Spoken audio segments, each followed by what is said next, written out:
अजीजान मन, आपको आपके भाई आदिल राजा का सलाम पहुंचे। मैं आपको खुश आमदीद कहता हूं। सोल्जर स्पीक्स के ऊपर पाकिस्तान के ऊपर जो माफिया इस वक्त हुकूमत कर रहा है, वो माफिया सबसे बड़ा मुख्तलिफ माफियाज की हुकूमत है। और सबसे बड़ा माफिया जो है वो जाहिर बात है, माफिया का जो ऊपर माफिया है वो फौज है। और फौज चला रही है तमाम मामलात को आईएसआई के जरिए। आईएसआई के अंदर भी कुछ ऐसे माफियाज मौजूद हैं जिन्होंने अपनी राजधानी बनाई हुई है, अपना राजवाड़ा बनाया हुआ है, और उसके जरिए वो अरबपति बन रहे हैं। वैसे तो देखने को लगता है कि आईएसआई पूरी की पूरी पाकिस्तान के फौज के ऑफिसर चला रहे हैं, लेकिन फौज के ऑफिसर आईएसआई के अंदर ऊपर उस दूध जब आप उबालते हैं ना, तो उसके ऊपर एक मलाई की तय जो जम जाती है। तो वो मलाई जो है वो इतनी ही तादाद उस मलाई की ऊपर टॉप के ऊपर फौजी ऑफिसर्स हैं।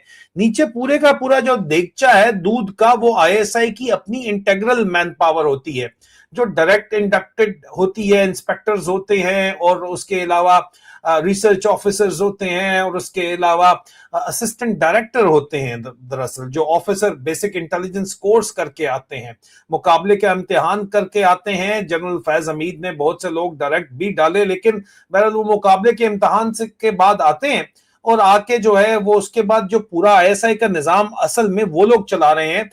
फौजी अफसर 2 साल के लिए आता है, फिर दोबारा भी आ जाता है, लेकिन उसको गिद्दड़ सिंगी जो समझानी है कि किस पॉलिटिशियन को कहां पे हमने किस तरह से जाके काबू किया है, उसको हनी ट्रैप किया, उसकी फाइल बनाई है, कोई उसको जो है वो लड़की भेज के काबू किया है, हनी ट्रैप किया है, या पैसा कहीं और से वो ले रहा था, वो मनी ट्रैप हुआ है, उसकी हमने फाइल ले ली है, जिसने उसको पैसा दिया उसका हमने बयान ले लिया है। क्योंकि जो हराम खिलाता है सरकारी अफसरों को, पुलिस के ऑफिसर्स को, सियासतदानों को, ब्यूरोक्रेट्स को, सबसे पहले बाहर आके वही चीखता है, और उसको आईएसआई वाले बुला के दफ्तर उसकी वीडियो बना के पकड़ते उसको। कहते सर जी मैंने तो इतने पैसे दिए हैं। वो कहते पहले अपने पैसे इधर रखो ना, और बताओ किसको कितने पैसे दिए। उनके बयान लेके तहरीरी स्टाम्प पेपर अंगूठे करवा के अपने पास रख लेते हैं, और फिर उस अफसर को बताते हैं फोन करके कि हाँ ये तूने काम करना है। अगर ना करे तो कहते हैं बेटा ये देख लो, तुम्हारी इंक्वायरी खोलेंगे, वेटिंग पावर्स हमारे पास पहले ही हैं, तुम्हारी पोस्टिंग ट्रांसफर प्रमोशन भी रोकेंगे, और तुम्हारे ऊपर एंटी करप्शन का छापा भी डलवाएंगे। एंटी करप्शन वाले खुद भी आईएसआई के अपने कंट्रोल के अंदर होते हैं, लेकिन आईएसआई ने जो 2 नंबर काम करने होते हैं, और जारी बात है सेक्टर कमांडर्स आते हैं, ऑफिसर कमांडिंग और फौजी आते हैं, डीजीज आते हैं, उनको बताते हैं कि सर इस काम का इतना आराम से आ जाएगा। 8-8 साल एक पोस्टिंग पे बैठे होते हैं। फौजी अफसर ज्यादा से ज्यादा 2 साल बैठता है, उसके बाद वो चला जाता है वापस फौज में, या उसको एमआई में भेज देते हैं, फिर वापस आईएसआई के अंदर भेजते हैं। आईएसआई का इंटेग्रल मैन पावर ही आईएसआई चला रहा है, और हमारे पास जो डॉक्यूमेंट्री एविडेंस है उसकी बुनियाद के ऊपर हमने स्टोरी की थी जनाब के पूरा आईएसआई एक्सटेंशंस के ऊपर चल रहा है, और आईबी भी इसी तरह चल रहा है। आईबी के जो फवाद असदुल्ला खान है, इनकी प्राइम मिनिस्टर ने अप्रूवल की थी, शहबाज शरीफ ने इनको इंटेलिजेंस ब्यूरो के अंदर जो है वो कॉन्ट्रैक्ट अपॉइंटमेंट इनकी की थी। अब पूरा पाकिस्तान एक्सटेंशन इनकी की थी, और पूरे का पूरा जो पाकिस्तान है वो एक्सटेंशन के ऊपर चल रहा है। लेकिन आईएसआई भी इसी तरह चल रहा है, और आईएसआई के अंदर पोस्टिंग ट्रांसफर कौन करता है? वो करता है जनाब डीजी पर्सनल, उसको बोलते हैं डीजीपी। डीजीपी जो है जनाब वो आपको यहां पे नजर आ रहा है, ये मेजर जनरल आदिल यामीन।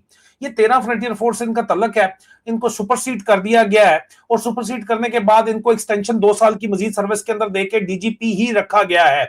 और इस वक्त हमारे पास जो तफसीलात हैं वो ये है कि इनकी बाकायदा तौर के ऊपर आईएसआई के अंदर जो पोस्टिंग ट्रांसफर कर रहा है वो इनका frontman deputy director Mohammad Umair है, जो कि मेजर जनरल आदिल यामीन के फ्रंटमैन के तौर के ऊपर काम कर रहा है। और इनका जो डायरेक्टर था उसका नाम था ब्रिगेडियर उस्मान। हमने ये रिपोर्ट दी थी 23 मई 2026 को। इंक्वायरी बल्कि पिछले साल की हमने दी हुई थी, उसके ऊपर होती है। और मेजर जनरल आदिल यामीन का जो सेकंड इंचार्ज है ब्रिगेडियर उस्मान, वो लड़का दिया जाता है, उसको खड़का देते हैं, आईएसआई से निकाल देते हैं, और उसके ऊपर वो कहते हैं कि जी ये तोहफे ताइफ ले रहा था, ये पोस्टिंग ट्रांसफर कर रहा था। लेकिन असल बंदा जो आदिल यामीन के फ्रंटमैन के तौर के ऊपर पूरी आईएसआई की पोस्टिंग ट्रांसफर तोहफे ताइफ और पैसे लेके कर रहा है, और अरबपति बन चुका है, वो डिप्टी डायरेक्टर मोहम्मद उमैर है। लेकिन मोहम्मद उमैर अकेला बंदा नहीं है। मोहम्मद उमैर ये अब आईएसआई का deputy director, assistant director, director, ये इनकी अपनी इंटेग्रल आईएसआई की मैन पावर है, जो कि हमेशा रहती है। आदिल यमीन आज है, इसको एक्सटेंशन 2 साल मिल गई है, बस चला जाएगा, उसके बाद डिप्टी डायरेक्टर जो है वो आदिल यामीन के नीचे जो मोहम्मद उमैर है, वो अब अगर आप उसको देखो, वो तकरीबन हमने इसके ऊपर रिपोर्ट, मैसिव रिपोर्टिंग मैं इसके ऊपर मुसलसल साथ साथ करता चला आ रहा हूं। और मैंने जो रिपोर्टिंग की थी, मैंने आपको बताया था ये रिपोर्टिंग करके कि ये बेसिकली जब हमने रिपोर्ट की तो मेजर जनरल आदिल यमीन के नीचे ब्रिगेडियर उस्मान पकड़ा गया था। लेकिन उस्मान के साथ जो बंदा काम कर रहा है, एक्सटेंशन पे तो पूरा पाकिस्तान काम कर रहा है ना, डीजीआईएसआई भी एक्सटेंशन के ऊपर काम कर रहा है, DG military intelligence major general Wajid Aziz भी एक्सटेंशन पे काम कर रहा है, DGI lieutenant general Asim Malik extension के ऊपर काम कर रहा है, डीजीसी इंटरनल विंग का मेजर जनरल फैसल नसीर भी एक्सटेंशन के ऊपर काम कर रहा है। लेकिन असल जो एक्सटेंशन के ऊपर काम करने वाले हैं वो आईएसआई की इंटेग्रल मैन पावर है जो एक्सटेंशन के ऊपर काम कर रही है। और उसके अंदर मैंने आपको बताया था कि ब्रिगेडियर उस्मान को तो आपने रगड़ दिया, और मैंने इसके ऊपर रिपोर्ट हाल ही के अंदर की थी। 28 मैंने आपको 28 जून को रिपोर्ट की थी, ये आपको यहां पे नजर आ रही है। 28 जून की मेरी रिपोर्ट थी, और 28 जून की रिपोर्ट में बड़े वाज़ेह तरीके से मैंने आपको बताया था कि यार आपने ब्रिगेडियर उस्मान को रगड़ दिया, लेकिन असल बंदा डिप्टी डायरेक्टर मोहम्मद उमैर है, जो कि बिल्कुल जिसको कोई हाथ डालने की जरूरत नहीं करता, जो गोल्ड की ब्रिक्स लेता है, सोने की ईंटें लेता है रिश्वत के अंदर, और 2 से 10 तोले की लेता है, और इस्लामाबाद के ज्वेलर्स उनको सारे जानते हैं, उनसे जाके खरीदता है और मुख्तलिफ जगहों पे जाके छुपाता है, जिस क्योंकि गोल्ड की ब्रिक्स का कोई भी जो है वो ट्रेस नहीं है। गोल्ड की ब्रिक खरीद के छुपा देता है। इसका फोन चेक करें, इसके नंबर ट्रेस करें, आराम से पता चल जाएगा। और ब्रिक्स ढूंढें सोने की, सब कुछ पता चल जाएगा, सबूत मौजूद है सारे के सारे। ऑफिसर्स को आईएसआई के अंदर लुक्रेटिव अपॉइंटमेंट के ऊपर पोस्ट करता है ये, और अपना हिस्सा अपने पास सोने की ईंटों के अंदर रखता है, और सोने की ईंटें ही, सोने के बिस्किट ही ऊपर जर्नैलों को भी देता है, और जर्नैलों को भी सोने के बिस्किट मिल रहे हैं। तो मोहम्मद उमैर जो है वो 6 साल से अपनी सीट के ऊपर बैठा हुआ है, इसको कोई नहीं हिला सकता। ब्रिगेडियर्स को हिलाया जा सकता है, रगड़ा जा सकता है, ब्रिगेडियर उस्मान को खड़काया गया, क्योंकि फौजी अफसर जो होते हैं होते लल्ले, जरा अंदर डरपोक होते हैं। ये छोटी मोटी चोरी करते हैं, बड़ी चोरी की इनको आदत नहीं होती। बड़ी चोरी करने वाले जो होते हैं वो आईएसआई की इंटेग्रल मैन पावर वाले बैठे हुए होते हैं बंदे। और बड़ी चोरी जो करने वाला बंदा बैठा हुआ है वो है यहाँ पे आदिल यामीन की भी पास भी इतनी सोने की ईंटें नहीं है जो ये जो इसके मुबैना जो डिप्टी डायरेक्टर मोहम्मद उमैर के पास है। मोहम्मद उमैर का जो ताल्लुक है, अब जो हमारे पास डॉक्यूमेंट्री एविडेंस पहुंची है, और हमने अपना सोर्स बचाना है हर सूरत के अंदर, इसलिए हम वो एविडेंस सामने नहीं ला सकते। लेकिन मैं आपको बताना चाहता हूं, जनाब के डिप्टी डायरेक्टर मोहम्मद उमैर जो P division ISI, personal division ISI के अंदर पोस्टिंग ट्रांसफर पे सोने की ईंटें ले रहा है, ये अकेला काम नहीं कर रहा है। एक तो आदिल यामीन मैंने आपको बता दिया उसके साथ काम कर रहा है, लेकिन पूरे के पूरे पाकिस्तान में पूरी की पूरी आईएसआई पे इसका कंट्रोल है। आपने पूरी आईएसआई में कहीं भी काम पूरे पाकिस्तान में कहीं पे करवाना है तो इस्लामाबाद में आप डील कर लो जाके मोहम्मद उमैर के साथ, जाके डिप्टी डायरेक्टर मोहम्मद उमैर के साथ, किसी जर्नैल के पास जाने की जरूरत नहीं है। फौजी अफसर वैसे भी डरपोक होते हैं, वो डरते हैं डायरेक्ट मिलने से, उन्होंने भी आगे अपने हरकारे रखे होते हैं, जिस तरह आदिल यामीन ने मोहम्मद उमैर को रखा हुआ है। तो ये जाके डील करता है, सौदा करता है, और आज औकात ये ऊपर बताता ही नहीं है।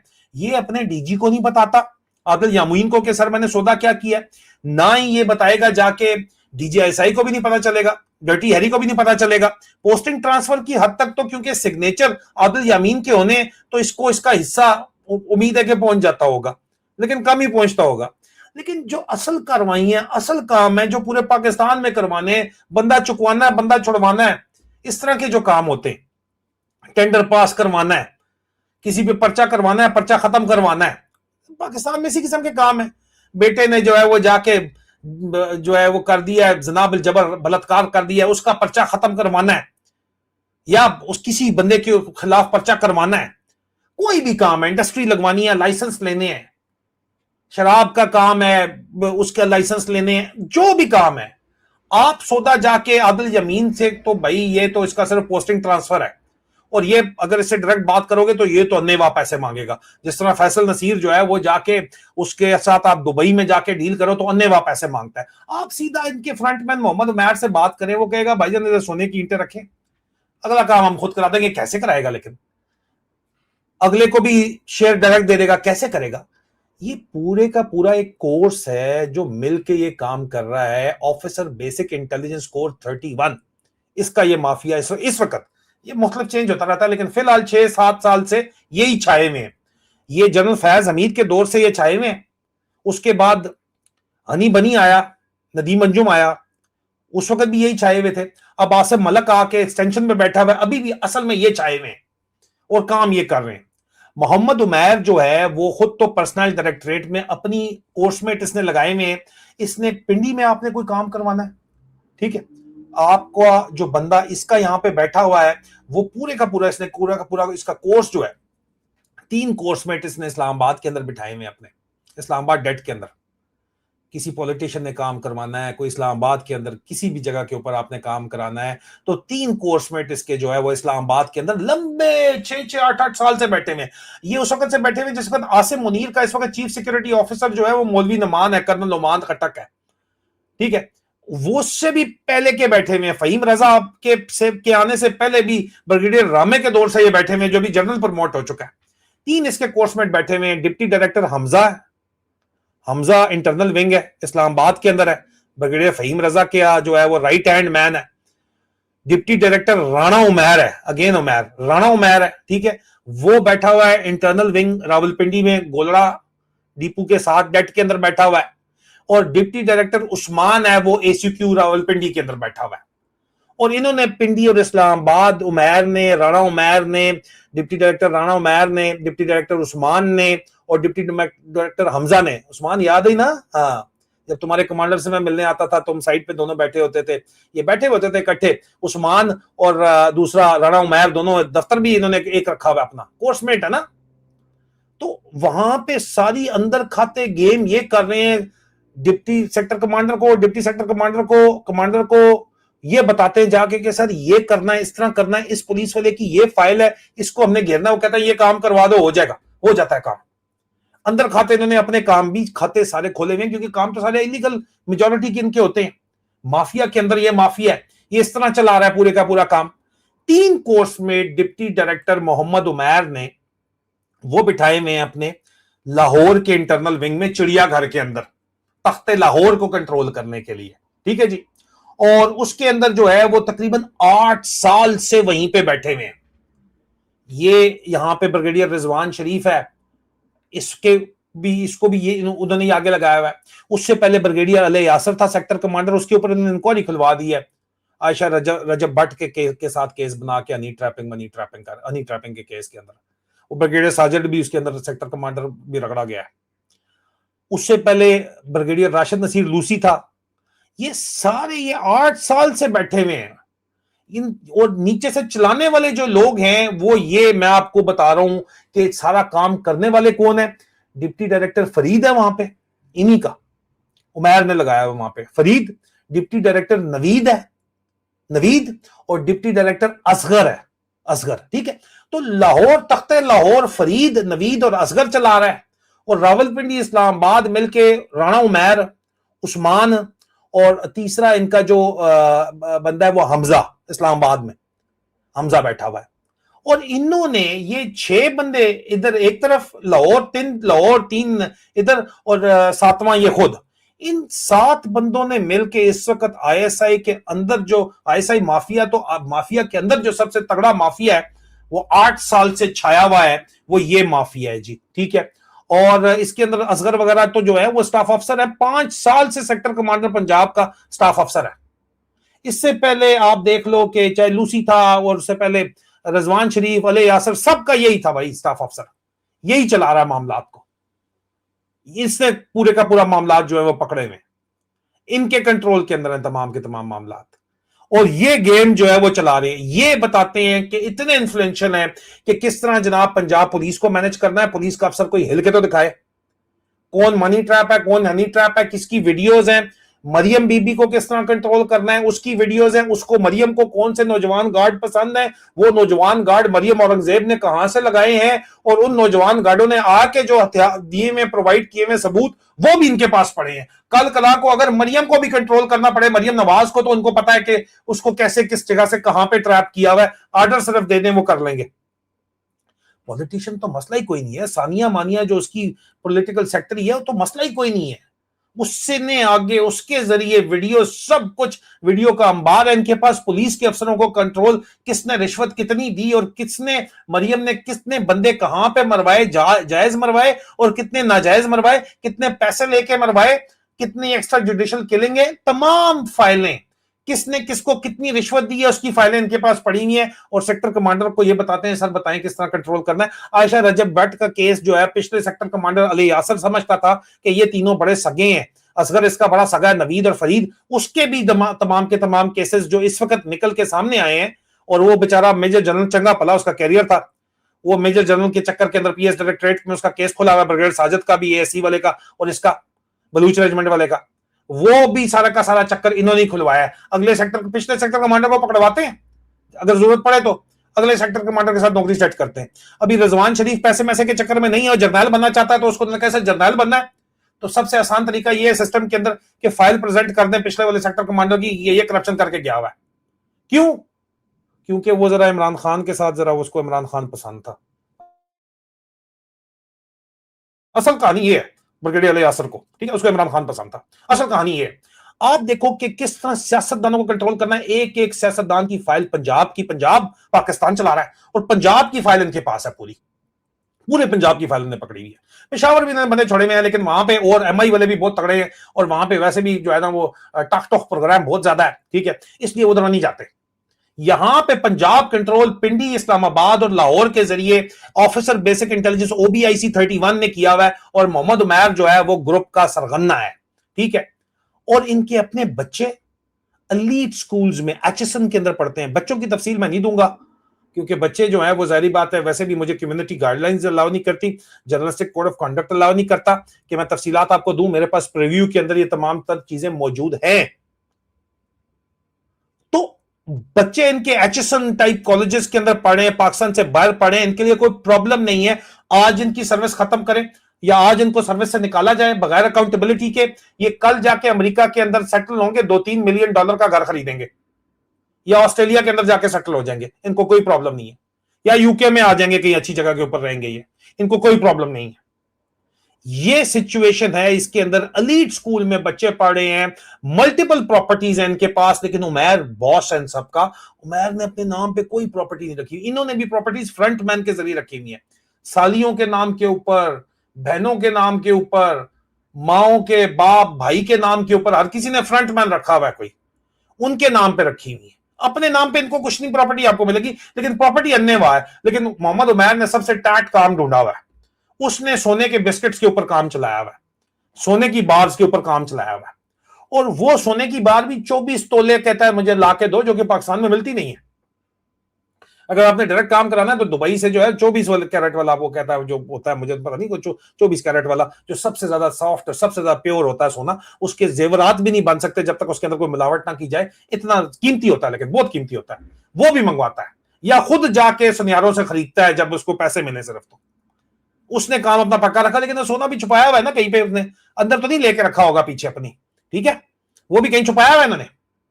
तो ये कहानी है इस वक्त इनकी, इन्वेस्टमेंट्स इनकी फ्रंटमैन के जरिए पूरे पंजाब के अंदर है, दुबई के अंदर है, तुर्की के अंदर है, इवन ऑस्ट्रेलिया वगैरह के अंदर भी इन्होंने इन्वेस्टमेंट्स की हुई अपनी। अब ये क्रिप्टो वगैरह के चक्कर के अंदर भी OBIC 31 वो माफिया है, जो माफिया के अंदर ये माफिया है। और डिप्टी डायरेक्टर उमैर अब भी जो भी कोर्समेट उसका तगड़ा जो है वो उसको प्लेस करता है GT रोड के ऊपर, वो होने चाहिए। पाकिस्तान GT रोड चला रहा है, GT रोड के ऊपर जितने भी आप बंदे उठाओ OBIC 31 के, पिंडी इस्लामाबाद से GT रोड शुरू करो, खानिया आ जाओ, जेलम आ जाओ, गुजरांवाले चले जाओ, लाहौर आ जाओ, सारे आपको ये मिलेंगे, सारे वहां पे बैठे हुए, पैसा ना उधर उधर मिलेंगे, सारे आपको वहां पे मिलेंगे, आप अंदाजा कर लें। और तमाम लोगों को प्लेस डिप्टी डायरेक्टर उमैर करता है, जो बैठा हुआ पक्का, क्योंकि डीजी पर्सनल ने, DGP ने पोस्टिंग करनी होती है, और वो फ्रंटमैन उसने जर्नैल आदिल यामीन को काबू कर लिया, और आदिल यामीन जो है मजीद 2 साल उसकी एक्सटेंशन मिली हुई है, मतलब पक्का इसका काम है। इसके कोर्समेट इंटरनल विंग पूरा पाकिस्तान का पॉलिटिक्स, पाकिस्तान की इंटरनल विंग चलाती है। इंटरनल विंग पंजाब पाकिस्तान की गवर्नमेंट चलाता है। इंटरनल विंग पंजाब में टोटल इसके अपने कोर्समेट्स बैठे हुए हैं जो 8-8 साल से एक्सटेंडेड टर्म्स के ऊपर बैठे हुए हैं, ठीक है। और कोई भी इसके कोर्समेट से बलूचिस्तान नहीं जाता। ओए हो, ना ना ना ना, बलूचिस्तान में पैसा तो है लेकिन उसके लिए जो है वो बहुत ज्यादा ख्वारी काटनी पड़ती है, मरने के चांसेस बहुत ज्यादा हैं, इसलिए बलूचिस्तान नहीं जाते भाई। ये बलूचिस्तान में नहीं जाना इन्होंने, इन्होंने बस यहीं पे रहना है, जीटी रोड के ऊपर रहना है और अपना काम चलाना है। अब मैं ओपनली चैलेंज कर रहा हूं इसके ऊपर, मैं आईएसआई को दावत देता हूं, मिलिट्री इंटेलिजेंस को दावत देता हूं, ऑफिशियली मेरी आपके पास ईमेल अवेलेबल है, ऑफिशियल आप मुझसे राब्ता करें, मेरे अपने जाती आपके राब्ते हैं, डायरेक्टर जनरल मिलिट्री इंटेलिजेंस मुझसे डायरेक्ट बात करते हैं, मैं director general military intelligence opposing क्योंकि काउंटर चेक रखने वाली एजेंसी है डीजीएमआई। सर आप मुझसे डायरेक्ट फोन के ऊपर बड़े लंबे लंबे घंटे घंटे मुझसे बातें करते रहे कि जो है वो आदिल राजा बंदे बन जाओ। सर मैंने तो कोई गलत काम कर ही नहीं रहा हूं, मैं तो journalistic code of conduct follow कर रहा हूं, मैं तो आकर सच बोल रहा हूं। आपके पास मेरा नंबर भी है, आपका डायरेक्ट राब्ता भी है, आप मेरे फैमिली से भी है, आप अच्छे तरीके से जानते हो मुझे। मैं आपको एविडेंस देता हूं सारे के सारे, करा लो इंक्वायरी, करा लो। जो मैंने आपको चीजें बताई हैं इनके फोन रिकॉर्ड उठा लो, इनके एसेट खुलवा लो, सब मिल जाएगा।